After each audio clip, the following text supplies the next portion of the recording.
Today's my birthday. Hurry back home and get ready to celebrate. My mother-in-law, Barbara, has a habit of calling at the most inappropriate times, and today is no exception. Unfortunately, today is the funeral of my own mother. Despite having informed her about the funeral in advance, Barbara kept calling repeatedly, making me think it must be something urgent, so I decided to answer. I was in a situation where I couldn't step away, so I answered on speakerphone, and her voice ended up echoing throughout the venue. Hearing this, my father, John, started trembling, and things began to spiral out of control from there. My name is Naomi, and I turned 43 this year. I've been with my husband, Alex, since our student days, and we've been married for 17 years after tying the knot at 26. Alex is usually quite reserved and doesn't talk much, so sometimes I find it hard to know what he's thinking. But I can clearly feel that he cares about me a lot. I can say this because whenever I was harassed by Barbara, Alex always stood by my side. Barbara is a difficult person, and even my parents opposed our marriage because of her. Especially my mother, she repeatedly told me, marriage isn't just about love, it involves the whole family. I'm worried that you might end up suffering in the future. In fact, I have been receiving various forms of harassment from Barbara. In the end, I didn't listen to my mother's advice and married Alex, but there were times when I found it hard to bear Barbara's harassment. Every time I consulted Alex about it, he would speak to Barbara, but then she started mumbling under her breath when no one else was around. When I couldn't take it anymore and consulted my mother about Barbara, she would always reassure me, saying, "It's okay. You have me and Alex, don't you?" And then, the other day, my dear mother passed away. I loved her so much, so when I heard the news of her passing, I was truly shocked. I became unable to do anything for myself, couldn't swallow any food, and couldn't sleep at night. Alex took care of me while handling the household chores, and he even took time off work to handle the funeral arrangements. On the day of my mother's funeral, he took a day off to help my father, Michael, and me. 2 days after her passing, the funeral was held, and we were busy finding a funeral director and deciding who to invite. But even during this time, Barbara kept harassing me. In the midst of searching for a funeral director, she would call relentlessly, saying things like, "I want to go shopping now, can you come with me? I also need to buy rice, so I need a car." She was completely disregarding my situation. I told her I couldn't do it, but she wouldn't listen, so I ended up going shopping with her just once. Of course, Barbara knew about my mother's death. She has experienced the death of her own parents and knows how hard it is, yet she still did this to me, making me dislike her even more. Alex always takes my side, but Barbara seems to be discontent with that as well. After being pointed out by Alex, Barbara called me and said, "Your child has grown up like this, it must be the parents' fault," and then she hung up without listening to anything I had to say. My mother raised me with love, and sometimes with strictness. I am proud of her, and I have never once spoken ill of her or behaved in a way that would disparage her. I know I need to do something about Barbara, but before I could figure it out, the day of my mother's funeral arrived. It was the last day I could see my mother, so I wanted to give her a grand farewell. I did ask Barbara if she was going to attend, but it seems she didn't want to. To be honest, I didn't want her to come either, so it worked out for me. Barbara didn't even send a condolence telegram, let alone give a condolence money. I already knew she was that kind of person, so it didn't really bother me, but it was indeed very Barbara-like. I'm really sorry. I know she's my mother, but I'm truly embarrassed. She wasn't like this before, but she became selfish after my father passed away, Alex apologized. "Yeah, I'm fine. But I would prefer to keep my distance from her as much as possible," I replied. I've told Alex my feelings many times, but for some reason, Barbara keeps trying to reach out to me. It's a very tiring situation, but Alex, being stuck in the middle, must be having an even harder time. At my mother's funeral, the attendees included me, Alex, my father, my mother's relatives, and Alex's father, James. James seems to not get along well with Barbara, as they are already divorced. However, they both get along well with me and Alex. Barbara has always had a bad attitude, you know. If you ask me why I married her, well, I can only say that it was a spur-of-the-moment decision. He would talk like this every time we met. This time, when I told him over the phone that my mother had passed away, he responded, I'm sorry for your loss. I've only met your mom a few times, but she was a really wonderful person. Of course, I'll attend the funeral." On the day of the funeral, as the attendees gathered, the service began.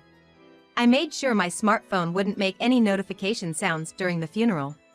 But I left the vibration function on just in case something urgent came up and I needed to respond quickly.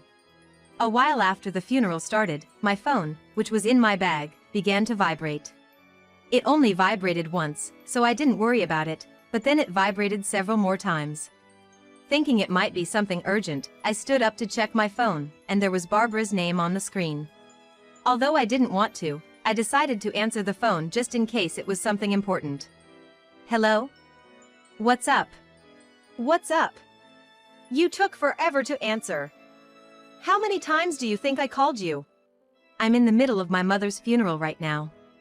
If it's not urgent, can you please call me back later?" "What? You're giving me attitude now? Do you even remember what day it is today?" "Today is the day of my mother's funeral." I couldn't think of anything else, so I answered honestly. "Today is my birthday. Did you forget? Come back home quickly and prepare for the celebration." I was so surprised by what she said that I accidentally dropped my phone. I picked up the phone and confirmed again, but it was indeed a call from Barbara telling me to celebrate her birthday. So, I'm currently at my mother's funeral. I will definitely prepare for the celebration after it's over, so please wait for me. I was astounded by Barbara's words, and after telling her that, I hung up and returned to the funeral. "What happened? Is there some trouble?" Alex asked me, but I didn't want to make a big deal out of it, so I told him it was nothing. Throughout the meal and cremation, Barbara kept calling me, but I decided to ignore all her calls. It was probably just her telling me to come back quickly, and I could deal with that after the funeral. However, I hadn't thought about celebrating Barbara's birthday at all. After all the mean things she had done to me, expecting me to celebrate her birthday now seemed incredibly audacious. And then, just as the funeral was about to end, something in my bag accidentally pressed against my phone's screen, and I answered Barbara's call, which was, for some reason, on speakerphone. The next moment, despite being in the middle of my mother's funeral, Barbara's voice echoed throughout the venue. "When are you coming back? Today is my birthday. Hurry up and come back to prepare for the celebration." Her voice was so loud that everyone turned to look at me. Realizing this was bad, I tried to hang up, but my father, Michael, who was nearby, asked me, "What's going on? Was that Barbara?" I couldn't lie, so I explained everything that had just happened to my father. Then, he clenched his fist until his knuckles turned white and started to tremble. My father is usually a calm person, but when he gets angry, he is terrifyingly scary. Moreover, he has a personality that drives people into a corner until they hit rock bottom, so no one can go against him. However, what he says is always right. And right now, my father is incredibly angry right before my eyes. "Give me your phone." Without allowing me to say anything, my father snatched my phone from my hand. Meanwhile, Barbara was still shouting something over the phone, but as soon as she heard his voice, she suddenly became silent. "Hello, this is Naomi's father, Michael. May I ask if this is Barbara?" "Eh? Oh, Michael, are you? It's been a while. You were shouting quite loudly just now, but it's your birthday today, isn't it? Happy birthday. By the way, do you know what day it is today?" I timidly looked at my father's face as he spoke, and while there was a smile on his face, his eyes were not smiling. This is the expression he has when he is truly angry. I have hardly ever seen my father angry. But there was one time I witnessed him getting angry. It was when a man bumped into my mother on the street for no reason. Instead of apologizing, the man started berating my mother. My father, who walks fast, was a few meters ahead of my mother, but he noticed and came back. "Do you need something from my wife?" he asked, placing his hand on the man's shoulder. The man turned around, froze, and then ran away. That's true. My dad is about 6 feet 3 inches tall and weighs around 200 pounds. He has a shaved head, so he looks intimidating to anyone who sees him. A man who was acting boldly just a moment ago ran away without saying anything as soon as he saw my dad. Of course, Barbara has met my dad before, so she generally knows what he's like. During the meeting of both families, Barbara was using words to belittle me, so my dad confronted her, saying, "Does that mean you think my daughter is a failure? I don't understand. How could someone like you give birth to a wonderful man like Alex? I can't figure it out no matter how many times I think about it." That made the atmosphere turn sour instantly. While my dad is always a strong ally by my side, it seems he can be a bit too honest at times. "We're in the middle of a funeral, right? I know that because you told me earlier. The living are more important than the deceased. Just go and buy some steak or something for the birthday celebration." Since he was on speakerphone, Barbara's voice was resounding throughout the venue. Everyone was watching nervously to see what my dad would say next, but contrary to expectations, he said, "Understood. The funeral will be over soon, so I'll tell Naomi to head straight there." I was so surprised that he would say something like that, I couldn't help but blurt out, "Wait a minute, Dad, I'm not going, okay?" My dad put his index finger to his lips and silently gestured for me to be quiet. Maybe he has some kind of plan. I don't understand what he's thinking, so first I decide to wait for the phone call to end. But even after the call ended, my dad didn't say anything, and we had to resume the funeral. The continuation of the funeral took place, and it finally ended around 5 p.m. "Hey, Dad, I really don't want to celebrate her birthday." "Don't worry, I have a proper plan. Naomi, you just need to drive. Can we stop by my house before heading to the supermarket?" I'm feeling uneasy not knowing what my dad is thinking. But so far, he has never been wrong. I have absolute trust in him, even though I'm not convinced. So I decide to follow his instructions. Since Alex had taken time off work, he went back to work right after the funeral and didn't come with us to Barbara's house. When we arrived at the supermarket, my dad bought a cake and steaks, and then he returned to the car with a large envelope from the house. "The funeral for Mom just ended, and I'm really sorry to ask this of you. Could we go to Barbara's house next?" Judging from the cake and steak in my dad's hands, it seems he intends to celebrate Barbara's birthday. I've told him I don't want to do this, so why is he trying to accommodate Barbara's request? The uneasiness doesn't clear away, but we've come this far, and there's no turning back now. I grip the steering wheel tightly and drive towards Barbara's house. "Dad, are you really planning to celebrate her birthday?" "Yeah, that's the plan.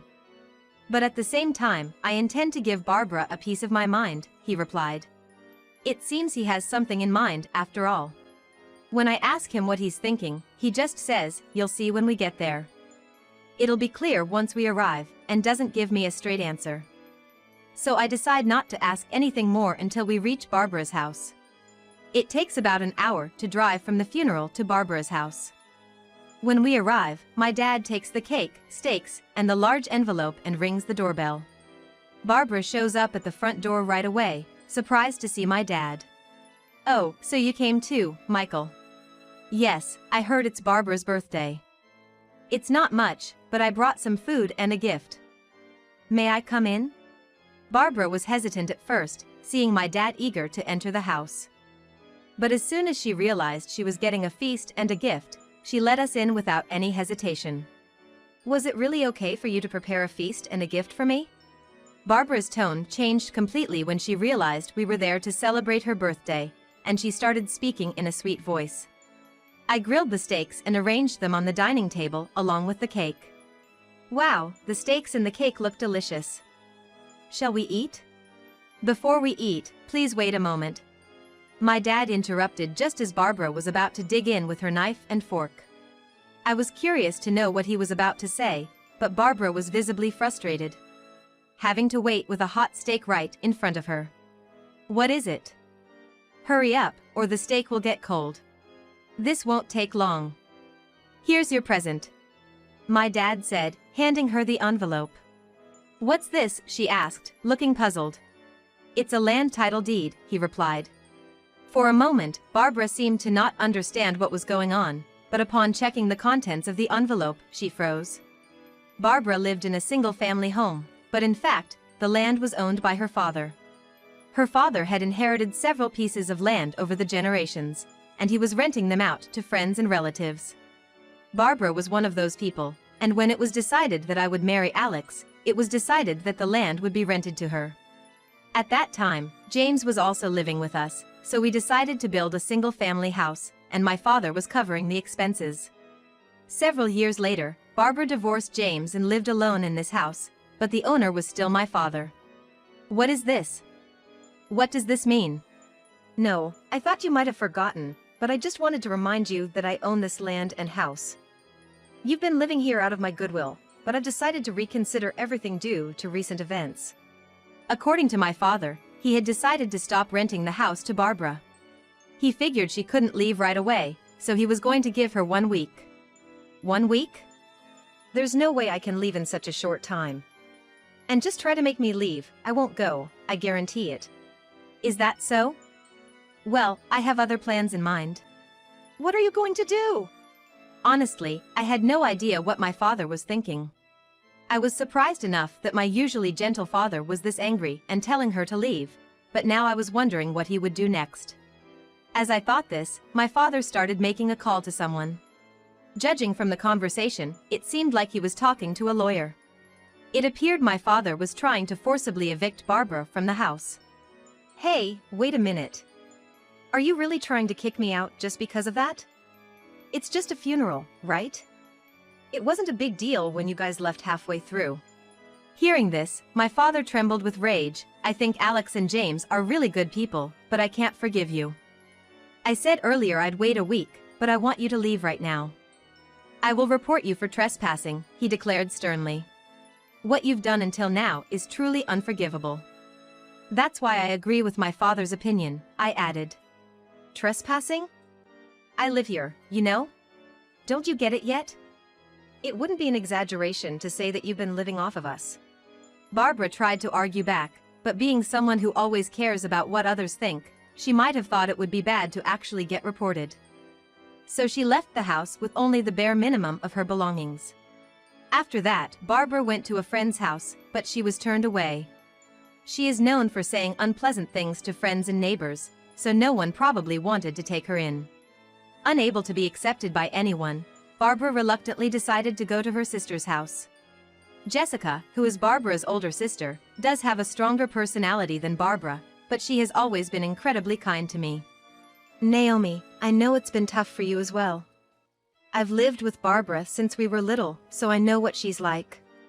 She gets angry when things don't go her way, and she always tries to assert her dominance, doesn't she? If you ever run into any trouble, don't hesitate to tell me, okay? She was always considerate of my feelings and made an effort to keep in touch, informing me via phone whenever Barbara visited her place and giving me updates on how Barbara was doing. Barbara, despite her complaints about me and our father, would be in trouble if she lost her place to live. It seems like she's desperately trying to mend her relationship with Jessica, though all of their conversations are transparent to us. And then Jessica told me, Naomi, you and your father probably don't want anything to do with Barbara anymore, right? Don't worry about it. We'll take care of everything from here on. We'll let you know if there's any progress. Barbara is a scattered person, so it's impossible she has any savings, and even if she receives a pension, she ends up spending it all. Moreover, since she has no one else to rely on, it seems she eventually ended up living with Jessica. Since Jessica lives on the same property as her sons, even though it's just the two elderly women living together, someone could come to their aid if anything happens. Thinking this would give us peace of mind to finally get Barbara out of the house, we decided to send Barbara's belongings to Jessica's place and put the house up for sale right away. The property is located in a pretty prime location, so it sold quickly, and we were finally able to get Barbara out of the house for good. However, Barbara sometimes calls me. Come pick me up quickly. I hate living with my sister. She makes me do everything, and she's always making snide remarks. If you feel sorry for me, help me out. It sounds like you're going through exactly what I went through with you before. You used to do the same things to me, Barbara. I'm not going through that again, and Alex agrees with me. After saying that, I hung up the phone, and I have since ignored all calls from Barbara. and since then, I've been living happily with Alex. I did propose to my father to live with us, but he declined, saying, I'm still perfectly capable of living on my own. Plus, I've got enough funds set aside for my retirement, so if I can't live by myself anymore, I'll just move into a facility. Although Alex was supportive of my father living with us, we couldn't force him since he was so against the idea. In the end, nothing changed, and I continue to live with just Alex. But there has been one change since then. Alex has started to open up more about his feelings and thoughts. After the whole incident with Barbara, I went through a period of emotional instability. I couldn't cook, and stress-induced insomnia made it hard for me to concentrate. That's when a doctor told me something. Naomi, you must have been under a lot of stress. I can tell you've been holding a lot in. Right now, Alex's support is crucial, so he needs to make an effort not to worry you. Ever since that day, Alex has been talking to me more. I feel like eating omelet today. I'll go to the supermarket, so can you make it? He would make food requests, and sometimes he'd say, we haven't been going out much lately. How about we go for a drive for a change of scenery? And he'd take me to a beach a couple of hours away by car. I can really feel that he's making an effort to think about me and what I need. Even though he's not great at expressing his feelings, I truly appreciate his attempts to show his love for me. It's probably all thanks to the incident with Barbara. As terrible as that experience was, ranking among the top 3 worst times of my life, it ultimately helped me move towards a happier life. I like to think that a higher power has been watching over me, rewarding my past deeds with happiness now. Just like before, I want to live a life that I can be proud of, without feeling ashamed in front of anyone.